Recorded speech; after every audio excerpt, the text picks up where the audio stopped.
Subay sa nagapadayong pakigbisog sa administrasyon batok illegal nga droga, dungan nga gilusad sa Philippine Drug Enforcement Agency kon PDEA sa nagkadayang rehiyon sa nasod ang Oplan Kalasag. Gani sa Davao Region, gihimo kini sa usa ka universidad sa Davao City. Ani ang report. Dungan nga gilusad sa PDEA sa tibok nasod ang Oplan Kalasag program sa tumo nga ma-promote ang kampanya batok illegal nga droga ug masiguro nga mapatuman ang drug-free workplace policy. Sa Davao City, gipangunahan sa PDEA Region 11 ang paglusad nga gitambungan sa nagkilalayang representante sa business sector sa Nakbayan. Laraw sa programa nga maauhag ang matag business establishment nga maghimo og kagulingong pulisiya aron masigurong luwas ug malikay sa illegal nga droga ang mga empleyado.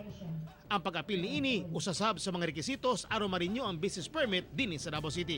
This is to promote the drug-free workplace program, and the participants on this are from the different business sector here in Davao City. Gikalipay sa mga partisipante ang programa tungod ubay-ubay ang ilang natun-an ug nanghinaot sila nga mapatuman kini nila sa ilang nagkadaiyang workplace. We look back, look at our school and then our institution and see how we can probably put into action what we have learned from this 2-day seminar. It is really tough in terms of complying to the requirements. But it will be a good thing for us, especially from HR, to make sure that our employees are drug-free. Pasalig karon sa PDEA 11 nga ila ipadayon ang maayong lakang ug nanghinaot sila nga magbunga ang programa ngadto sa drug-free workplace. Ako, si Teco Campo, para sa One Mindanao.